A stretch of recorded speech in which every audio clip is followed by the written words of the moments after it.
Welcome to the Lonestar Collective Podcast. I'm your host, Jesse Williams. I'm joined this week by co-host Chris Crisolia, a.k.a. Gramps. This week is episode 53. Our guest is Amanda Reiman. She is the founder of Personal Plants. Amanda's activist, professor, researcher. She's a PhD, 20 years of experience studying the relationship between people and plants. She's been manager of marijuana law and policy for the Drug Policy Alliance, trying to make change out in the world. We welcome Amanda to the show. How's everybody doing? Hey, great to be here. Glad to have you. So we were talking just shortly before the show. You have a PhD. You're Dr. Amanda Reiman. What is your PhD in? Explain that for our listeners. So my PhD is in social welfare, and my dad actually likes to call me Dr. Dope. He thinks that's really cute. And, you know, I fell in love with the profession of social work because the profession directs us to challenge issues of social injustice. And, you know, that to me was really appealing because that was something I was already interested in. I was studying the drug war and the impact that prohibition was having, especially on vulnerable communities. And social justice was really at the forefront of that. So I decided to become a social worker because I wanted to challenge the way our country looks at substance use, the way that we treat people that use substances, the role that criminal justice plays or doesn't play in the use of substances. And social work was very much on the same page as I was in my approach to that. When I was in social work school getting my master's degree, I realized that the laws needed to be changed, that until we change the laws around how we treat substances, we were never going to get past this cycle of criminal justice and missed opportunity. And I felt that as a woman, unfortunately, the only way for me to have real change and really make that change and have people listen was if I went all the way and became a doctor. So I decided to get my PhD in social welfare so that when I was in the room talking about why we shouldn't criminalize people who were using substances, why folks should have access to plant medicine, I wasn't just doing it as Amanda, the social worker, I was doing it as Dr. Dope. And believe it or not, that has actually made a huge difference in my career in terms of the opportunities I've had, the rooms I've been able to get into, and, you know, how seriously people take my ideas, which, you know, now are a lot more mainstream, but 20 years ago were viewed a little bit on the fringe. I bet. It's difficult trying to convince people that they're stuck in the mindset of addiction is a choice. And the laws are based off this mentality of addiction as a choice. And we finally started realizing in the last decade, it started becoming used more mainstream that addiction is not really a choice. It's a disease. Well, I think that what we end up doing is we end up personalizing people as drug addicts, right? And when you talk about a person as if their behavior is what they are, it really helps people discriminate against them because they're saying, look, I'm not an addict. That person is an addict. Therefore, that person needs to be treated that way, which is not how I need to be treated. And so changing the way we think about it, and instead of it being an addict, you know, it is a person who has issues with substances at this point in their life. And it really humanizes it to think about the individual first, and that we all go through struggles. For some of us, it's substances. With other people, it's food. With other people, it's work. We have all experienced difficulty in finding balance within our lives. Absolutely. But for some of us, that doesn't result in criminal justice, prosecution, and incarceration. And for other people, it does. And so really recognizing that we're all just talking about people that might be facing struggles that need help and don't need punishment. Yeah. You talk about the substances, and we've all been there, right? I had my run-in as a young man, my late teens, with cocaine, and it wasn't anything that was something that was planned. You know, I went to a party, I was in the right place at the right time with the wrong people, basically. You know, and it took some work and some doing and some soul searching to get away from that. You know, but it can be done. It's just a matter of making the decision in my mind as far as recovery. Well, thank you for sharing that. And I agree with you. You know, that didn't define you. You know, it wasn't who you were as a person. It was something that you were engaging in for various reasons at that time in your life. And it's something that you can evolve from. And so I think it's both recognizing that nobody is choosing to be in a situation where their life is getting destroyed and their relationships are getting destroyed. And that's not what people want. At the same time, they can still be them and move past their issues with substances. But we as a society are very rigid in our expectations of what that looks like, right? Which makes it hard. Yeah. We've done this weird thing, and I've talked about it in a group I was in. I'm a veteran. I attend the VA, and I've gone to some groups, and we were talking about different treatments for things like getting sleep when you have PTSD. And a veteran brought up, he goes, "Oh, I've got this device I put on my ear. It does this little thing, and it helps me go to sleep better." And he goes, "And it's not addicting. It's not addictive." And I was like, "Oh, so can you just go without it then if it's so not addictive?" And he's like, "Well, I don't mean it's addictive like that." And the doc brought up that he's like, "This is a great point. I've had a professor at a class bring a glass of water out and go, 'This substance right here, this is the most addictive substance on the planet. Try going 3 days without it and see how crazy you go trying to get a hold of this product and put it in your body.'" Wow, that's fascinating and so right. I mean, our whole idea of addiction, again, is based on this moral failing, that people who have dependence on substances or who are using substances hazardly in a hazardous way somehow have some moral failing that they have to make up for, that we ourselves who are healthy don't have. When the reality is, as you mentioned, a lot of it is a biological mechanism. And it's interesting because I think one of the first people to really bring to light this idea that you could develop drug dependence even though you were a very healthy, active person was Brett Favre. And I'm not sure if you remember, but maybe like 10 years ago, 12 years ago, he came out and said he had an opiate dependence. And it wasn't that he was seeking a high. It wasn't that he was trying to go out and party. He was very legitimately taking opiates for the pain that he has from playing professional football, and taking them over a period of time develops physical tolerance. And if you want to move away from them, you have to go through withdrawal, and there's a process to that. And I think him coming out and being open about it showed people that it isn't this like party person that in the shadows that's trying to have a good time, that even in the course of regular medication, you can become dependent, which is why cannabis is such an amazing option for folks. Because when you're talking about people, from your example, who have trouble sleeping and do need to take something every single night in order to sleep well, there are a lot of things that are way more dangerous and habit forming than cannabis that they can choose. And not having access to cannabis is just going to push people towards more dangerous outcomes and substances that they very well could develop a severe dependence on. So, obviously you all know this. It makes no sense the way that we direct people when we're trying to keep them safe and as healthy as possible. And even then, there's sleight of hand with saying dependence. And the example I've given people in the last couple of years here in Texas is we don't look at people who have diabetes and take insulin and say, "Oh, well, you're insulin dependent." It's like, no, this is correcting something that's going wrong within their system.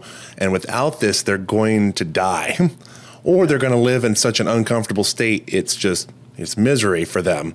And the same thing happens with any other medication. And we tend to forget that it's like looking at whether the outcome has these negative byproducts that we don't want. Like opiates obviously has detrimental effect on the human body for long-term use. Same thing with even what's, I would say, a less aggravating drug that people are very common with, NSAIDs like ibuprofen. Ibuprofen has big fallout on your intestines over time. Oh, absolutely. Absolutely. Yeah, it's really interesting because people obviously should have options, and you don't want to take too much of anything, cannabis included. We get this idea that because you can't have a fatal overdose from cannabis, that people can just consume as much as they want and not think about it without any negative effects. And that's not true. But going back to your dependence example, when you look at the endocannabinoid system that we all have, there are theories about endocannabinoid deficiency syndrome. And this idea that for some of us, our endocannabinoid system is not producing these chemicals as efficiently as it should. And because of that, we're experiencing symptoms of dysregulation, which could be nausea, it could be pain, it could be trouble sleeping, it could be issues with mood, and that cannabis is actually regulating that by introducing cannabinoids from the plant. So back to your, diabetes and insulin example, it's very possible that those of us that find relief from cannabis are having a malfunction of our endocannabinoid system. And it's possible that that functioning could be impacted by PTSD and other conditions to where cannabis is needed simply to make up for the detrimental effects of not having a fully functioning endocannabinoid system. I just want to bring up something that I brought up when I interviewed you on my show a year or so ago. There was L.com did a piece on you where they called you the brain. Tell us why and how that made you feel. Well, as you can tell from this podcast already, I'd love to talk about science. Yay, science. And I really take pleasure in helping the public understand what's happening in the research world, because a lot of that information is very inaccessible. Either it's in a journal that costs hundreds of dollars a year in order to subscribe to, or it's very complicated and the methodology is not for the lay person to understand. And so unfortunately, a lot of times the public has to rely on the media as a translator for this research. And let's face it, for the media, their goal is to have you read their articles. So they're going to distort headlines. They're going to inflate results because they want people to read their story. So I have found that one of my roles during my career has been to help the public understand what the research actually says and to cut through some of that media. So I think when I got that term from Al of being the brain, I like to look at it as more like a translator and somebody who has the training to understand what the research is saying, and then the ability to tell the public about it in a way that they can understand and access. Yeah, it's something that's been a hot topic lately that I've seen, at least in my social media feed, has been about like access to journals and being able to give the average person even a glance at like what these research articles say. And I'm a mass comm student. So I very much understand what you're talking about, what the media is trying to do with this, because even to an extent, I have to admit, we're running a podcast here. I'm going to post a video up. I'm going to have the title it some way that people go, oh, I want to hear what she has to say about this, and then post it in a way that gets them to come watch the full video and indulge in what we're speaking about. The thing that worries me, though, right now is in the state of our country, and it's been this way for a while, is that the average reading level is like the 8th grade reading level. 4th. That's even worse. I was going to say. We've cut it in half. But they tell us, at least they tell us at Texas State, they're like, understand when you're writing for an audience, the average reading level for the average reader is 8th grade and not above that. So you've got to keep it simple. And I'm like, man, it's very difficult. Yeah. Oh, absolutely. And because cannabis is already so sensationalized and because there's already so much propaganda going on around it, it's, the media really takes pleasure in that. And so they really try to inflate and exaggerate what's happening because they already know that cannabis is a sexy topic and that people are going to be interested in it. So if they can give you a hook, then they're going to get you in. And, my day job is as Chief Knowledge Officer at New Frontier Data. And one of the things we have to be really careful of and really on top of is how our data and research is being portrayed in the media and ensuring that the way they talk about it is accurate. Well, it is time for us to go into a sponsor break here at the Lonestar Collective podcast. I'm your host, Jesse Williams. I'm joined by co-host Gramps, aka Chris Grisolia. This week is episode 53. Our guest is Amanda Reiman, Personal Plants. We will be right back here at the Lonestar Collective podcast.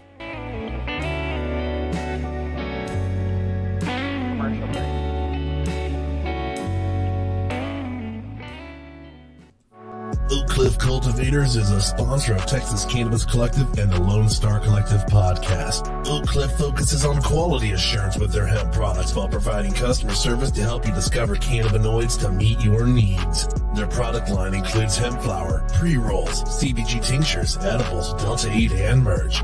For more information on their products' quality or to shop online today, visit oakcliffcultivators.com or contact them at info@oakcliffcultivators.com. Thrive Apothecary offers an experience truly unique from anything else in Texas. A full-service cannabis solution that is doctor-owned and offers customers every level of cannabis legally available in Texas. From traditional CBD products to emerging hemp-derived THC edibles, smokables, and now medical cannabis.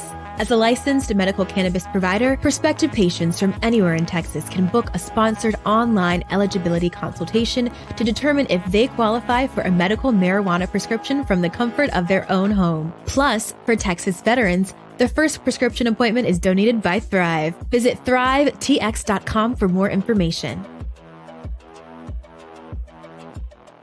Welcome back to the Lonestar Collective podcast, the official podcast of Texas Cannabis Collective, distributed on Spotify, iTunes, Google Podcasts, Facebook, and much more, to give Texans information regarding policy, industry, and culture. Here is this week's host, Jesse Williams and Gramps.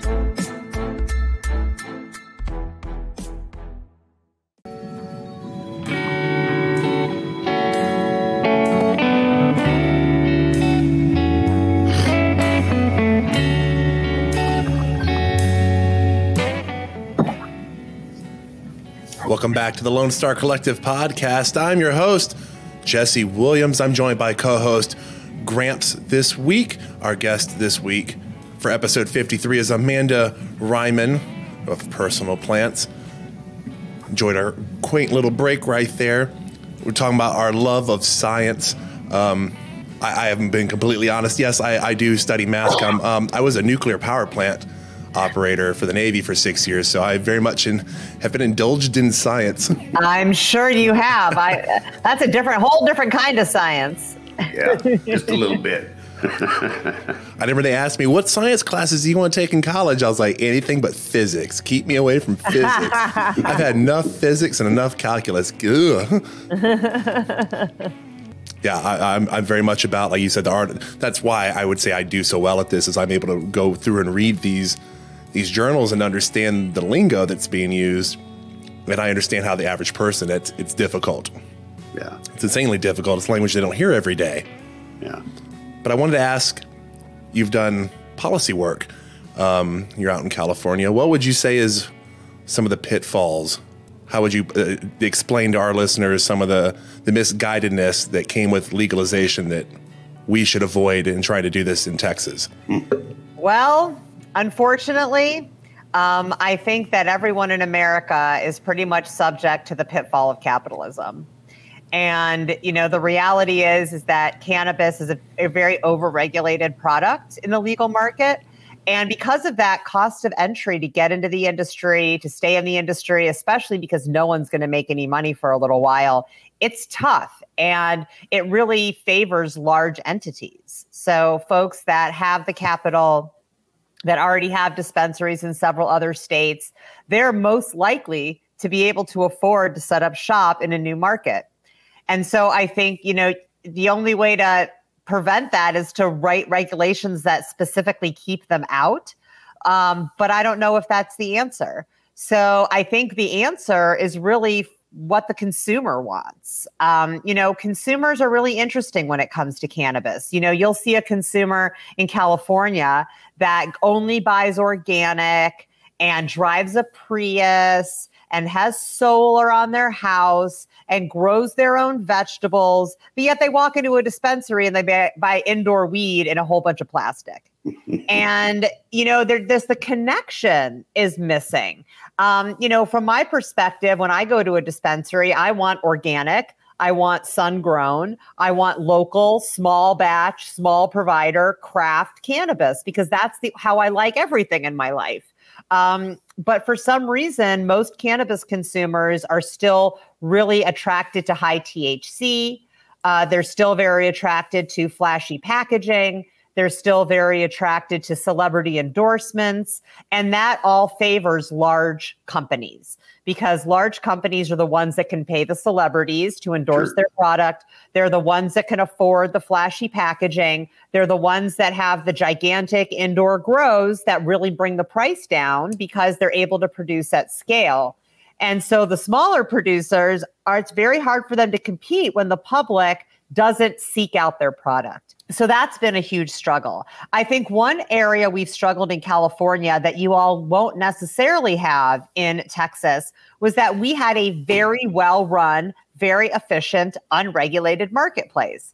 Now, I'm not saying that there isn't an unregulated marketplace in Texas. I was a member of the unregulated marketplace in Texas in the mid-90s, and I doubt things have changed much. But you also don't have hundreds of dispensaries that are operating that look just like regulated dispensaries and sell all the same things. They just don't have a license and don't pay taxes. We have that in California. And so getting the consumer to go to a dispensary where they have to pay a whole bunch, like a third more in price on tax, when they feel like they're getting the same product they've always gotten at the unregulated dispensary, it's very hard for them to get to adopt a regulated market. Now, when you look at markets like Illinois, for example, and New Jersey, they're killing it. They're killing it because they don't have a competitive illicit market. It's not that the illicit markets don't exist in those places, but they're very much like the meet the guy in the alley and he'll give you something and you'll pay for it and maybe it's good. But in places like California and New York that have these very sophisticated markets already, it's very hard to get the consumer to adopt the regulated path unless you really drop prices in the regulated market, which we're not seeing happen because the state wants their tax money. So I think that makes a huge difference. Now, something else that's happening, as I noticed in the little ads that you had here, is the hemp-derived cannabinoids. So I think that the cannabis market was not anticipating competition from a federally legal Delta-9 THC marketplace. They were not. They were definitely not. And so now you have cannabis in California that has to go through all the regulations and the track and trace and pay all the taxes and the licensing fees. And then you have hemp-derived cannabinoids that are being sold at the bodega down the street for really cheap as a vape pen. And those companies don't have to go through all of the licensing and taxation and track and trace and everything that cannabis companies have to do because they're hemp. So that's another thing that in Texas, and that's going to be your competition. And here it's kind of weird in a backwards way with that. Our hemp market is actually more regulated than our medical market. It's just that it's more expensive to get a license for the medical market than the hemp market. But we have more restrictions on what you have to test for in our hemp than our medical program. See, in California, we don't have any of that yet. And the feds haven't come up with that. So right now, it's really about states and how far states have gone in their hemp regulation and the bar that they set. The conversation that's happening in California right now is exactly what I said. Hey, is it really fair to make it super easy for hemp farmers to exist and get licenses and treat that like an agricultural crop? Where with cannabis, we're treating it as this finished product that has all these taxes and restrictions associated with it, when at the end of the day, Delta-9 from cannabis and Delta-9 from hemp, the processes are different, one being synthetic and one being natural, but the chemical's the same and the intoxication level's the same. And if that's what you're really concerned about, then the fact that they're regulated so differently in California makes it even harder for the kind of cannabis market to take hold. Absolutely. Now, something else we've got going in California that I don't know how this will shake out in Texas, but we have local control. So that's built into the California Constitution that every locality gets to decide for themselves whether they're going to adopt the state law when it comes to health, welfare, and substance use, including alcohol. And so Texas is kind of in the same situation as California, being such a large state that, people in El Paso may not want the same rules around cannabis as people in Austin who may not want the same rules in cannabis as people in Nacogdoches. And so how do you create a state level program that allows those localities to still feel like they're not getting forced into something? And when you do that, they just opt out. We didn't allow local control here. We literally put into our rules that no county or city could ban hemp. Yeah. Well, hemp is one thing. But when you start talking about cannabis, people get really nervous. And I think people are, even though there's the Delta-8 and the minor cannabinoids that are being derived from hemp, I think people are still looking at it as primarily a fiber crop, right? It's like industrial. They think about it as industrial hemp, maybe procuring CBD. But when you start talking about weed, then communities start getting nervous. Our industrial did not take off the way we expected it to. No. And our market's pretty much right now being kept alive by the non-industrial side of things. Mm-hmm. So like they very much made it clear at the legislative session that they wanted it to be more of a industrial item. At least on the Senate side, that was made clear. And the industry pretty much fought back big time, was like, no, that you're trying to ban us out. The part that isn't set up yet is what you're trying to prop up. There's nothing to prop up yet. Yeah. Well, so then what will happen when there is, if and when there is a legal cannabis market? So will people that are now buying Delta-8 and Delta-9 derived from hemp, are they going to go buy cannabis? Are they going to be sold in the same place? I mean, we're seeing manufactured products here in California that now have Delta-8 and Delta-9 in them so that they can get around the 10 milligram dose limit of Delta-9. So it'll be really interesting to see what happens in a market, which is something we really haven't seen yet, which is legalization in a market that's already dominated by hemp-derived cannabinoids. Yeah, it'll be interesting to see. But I think that the fact that we do have the hemp-derived cannabinoids now widespread in Texas, I think that's going to help with the cat being out of the bag now. I don't know. It's still going to depend on, if we can get a different lieutenant governor elected and a couple other people, key people. I think that's going to push the storyline forward, because not only is the cat out of the bag, but we're not seeing all these catastrophic negative effects. It definitely gives a talking point. Mm-hmm. About we've already tried this. I mean, well, that's the weird thing is that, for all intents and purposes, cannabis is federally legal now. Like, they don't talk about it being federally legal, but the fact that hemp is federally legal and that you can derive intoxicating cannabinoids out of hemp and buy them online and have them shipped across the country completely legally, I don't know. That kind of sounds like legal to me. They just went out through the back door. And, it's really interesting. I saw an ad for a restaurant in Nashville called Bud and Brews, where they are serving infused sauces with their food, infused with Delta-8. And that's something we're not even allowed to do in California, where cannabis is legal. And cannabis is not legal in Tennessee, but hemp is federally legal. And that's what they're using. So we have a company here, another guy who runs it, called Cosmic Cowboy Extractions, and they bought a CBG heavy hemp crop from our ag commissioner, Sid Miller, and put it in barbecue sauce and called it Badass Cowboy Barbecue Sauce. To what you said, that's exactly what's happening here. What's been on my mind lately about this upcoming legislative session for us is that at some point I remember hearing somebody say, well, if this leads to a legal market, then this hemp program's not doing what it's supposed to, and we need to look into shutting it down. And I was like, you did legalize it. You basically did. When you made this program, you did that because, like you said, federally, cannabis is legal. They're like, but only so much THC. And it's like, it's a percentage and not an actual cap on the amount.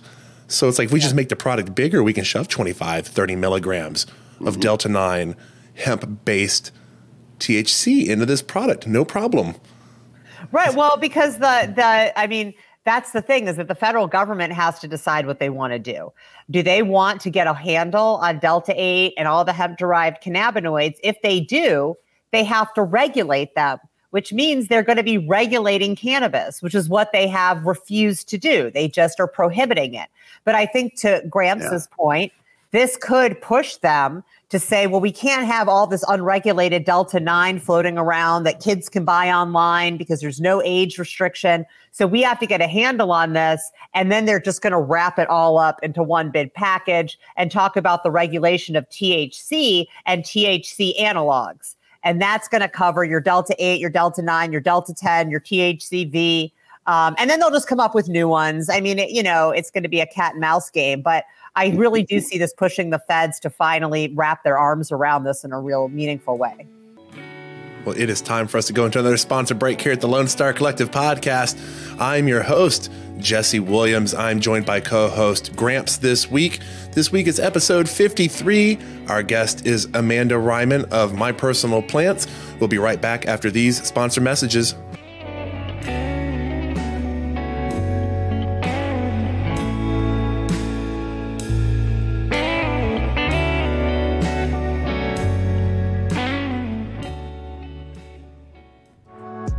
Cultivators is a sponsor of Texas Cannabis Collective and the Lonestar Collective Podcast. Oak Cliff focuses on quality assurance with their hemp products while providing customer service to help you discover cannabinoids to meet your needs. Their product line includes hemp flower, pre-rolls, CBG tinctures, edibles, Delta 8, and merch.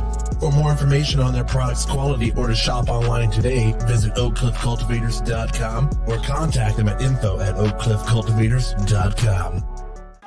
Thrive Apothecary offers an experience truly unique from anything else in Texas. A full-service cannabis solution that is doctor-owned and offers customers every level of cannabis legally available in Texas. From traditional CBD products to emerging hemp-derived THC edibles, smokables, and now medical cannabis. As a licensed medical cannabis provider, prospective patients from anywhere in Texas can book a sponsored online eligibility consultation to determine if they qualify for a medical marijuana prescription from the comfort of their own home. Plus, for Texas veterans, the first prescription appointment is donated by Thrive. Visit thrivetx.com for more information. Welcome back to the Lonestar Collective Podcast, the official podcast of Texas Cannabis Collective. Distributed on Spotify, iTunes, Google Podcasts, Facebook, and much more, to give Texans information regarding policy, industry, and culture. Here is this week's host, Jesse Williams and Gramps.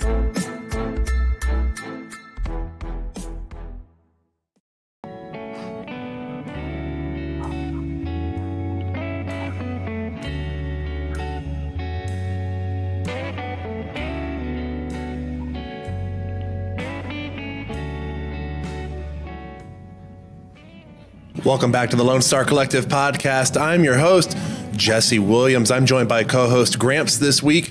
This week is episode 53, and our guest is Dr. Amanda Reiman of My Personal Plants. I saw where you taught at UC Berkeley, and I wanted to know what kind of classes you were teaching there.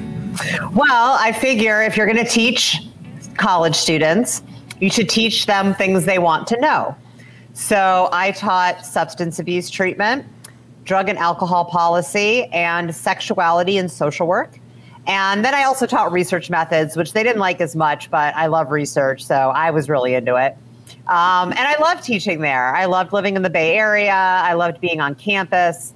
It was a very lively place. And Berkeley has always really supported me. And I said I got my PhD there in 2006. And I did my doctoral dissertation on medical cannabis dispensaries in the San Francisco Bay Area and how they're operating as community health service providers. And at the time, there was no research being done on the benefits of cannabis or the experience of the medical cannabis patient or dispensaries. And Berkeley really stood by me, and they supported my research, and they really were proud of what I was doing. And I feel very lucky because I had a lot of colleagues in other universities that were really discouraged from looking into cannabis in any kind of positive way. So that was something that, I really enjoyed doing, and it really started my career. So I'm very grateful to them. And I really loved doing that study because as cannabis evolves, it becomes less of a health service and it becomes more of a commodity. And now people are going to dispensaries. Dispensaries are like Walgreens or CVS or an Apple store. People are just waiting in line or they're ordering online and having it delivered. And it's really just becoming like any other type of commerce. But back in the early days, it was community health. People would go to the dispensary. They would have not just cannabis, but they would have food and drink and access to the internet and access to books. And they would have support groups for veterans and for other folks where they could come in and talk about using cannabis for different medical reasons. A lot of them had gardens where people could participate in cultivation. And it really did a lot to address people's mental health needs beyond just cannabis and their community needs. A lot of times people who are chronically ill feel very isolated, and it can be difficult to connect with other people and to have social experiences. And this gave that to folks. So I felt like it was not going to last and that this was a model that was fleeting in time. Excuse me. So I wanted to study it.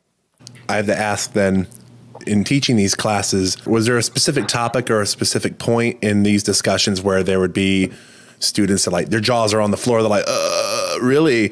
Or they want to really they're like, that's not what I was told. That's not what I was taught.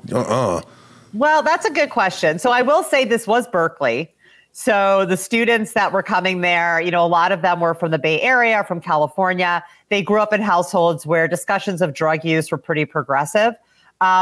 But I will say that talking about the fact that your body doesn't know the difference between methamphetamine and Ritalin, and challenging some of these assumptions about the differences between street drugs and prescription drugs, that street drugs are automatically bad and prescription drugs are good, when the reality is if you're taking a stimulant, once you put that in your body and your brain have no idea where that came from. All they know is it makes you go faster. And so I think for a lot of students, this idea that drugs were good or bad based on whether they were legal or illegal was something that I really like to challenge. And, I'll just say personally, I do believe that all drugs should be decriminalized. I do not think criminal justice should be involved when we talk about substance use. But it's hard for people to get there, because we're taught that, certain drugs are really bad. And there's this thing called cannabis exceptionalism, which you may have heard of, which is cannabis is great, but all other drugs are terrible. Yeah. And, cannabis users are great and nice and smart, but all other drug users you don't want to be around. Dear guest, I'm on methylphenidate. Get over it. And so, but we have to challenge that. Right. So we have to challenge that idea. And I think that, doing this, that was one of the reasons I love teaching college, is because at that age, you're ready to challenge stuff. You're ready to think about what you've been taught. One of the fun things I used to do was show them anti-drug movies from the 1950s and 60s. And I would say, this is what your parents were shown. If you want to know why your parents have the attitudes they do about drugs, because they were shown these movies in school and told that this was real. Yeah. And it's, we look at them now and they look so silly, but it's absurd. It's just how they even approached it was absurd. But it was. But when they were that age, when it was coming out, it was, oh my, this is serious. I gotta really think about what I'm doing here. Clear of that. Absolutely. But I like that you bring up about the Ritalin and meth thing, because all Ritalin is a lab-made version of cocaine, and all Adderall is a lab-made, meth is a lab-made version of it. It doesn't occur naturally. I think that's a weird thing that people these are just lab-made things. It's meth is a lab-made thing, just flat out. Yeah, well, LSD is made in a lab, right. But there's also a lot of plants. Talking about plants, which is my passion, is people growing their own plants. There's a lot of plants that are psychedelic, that are medicinal, that people can have access to, that we then turned into drugs. So, opium, the opium poppy is a plant that anyone can grow. I'm not going to tell you to harvest it because that's illegal, but it's legal to grow the poppies.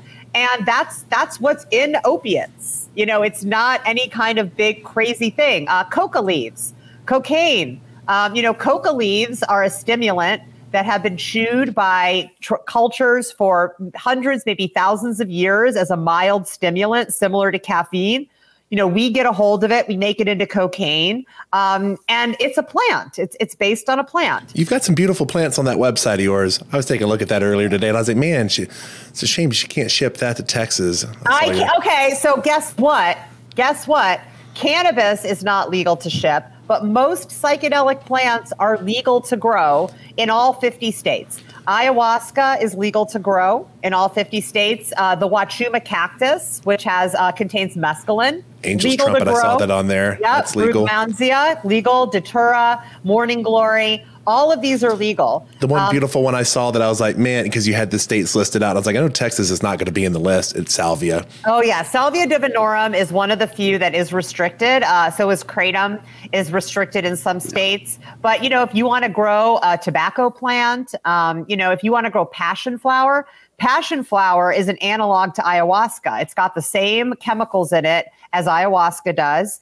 Passion flower grows beautifully in climates like Texas. So, I always encourage people, and this is really the goal of my personal plants, is to encourage people to grow plants, whether that's cannabis or other sacred plants, to develop a relationship with the plant, because it encourages mindful consumption and it really helps you get a better experience from working with that plant.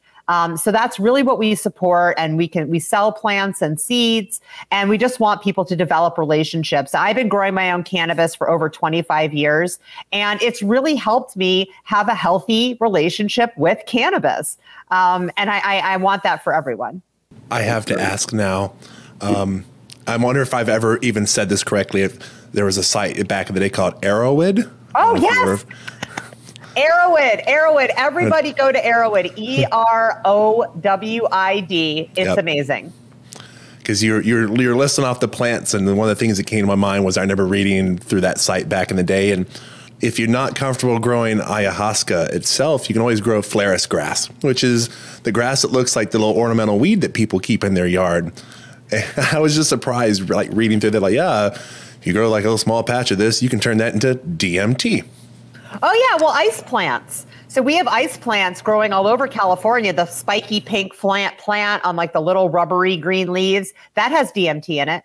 And it grows everywhere. It grows wild all over the place. And that was the thing they were bringing up in the site was they're like, pretty much almost all plants have this chemical in them. They've got a load of DMT.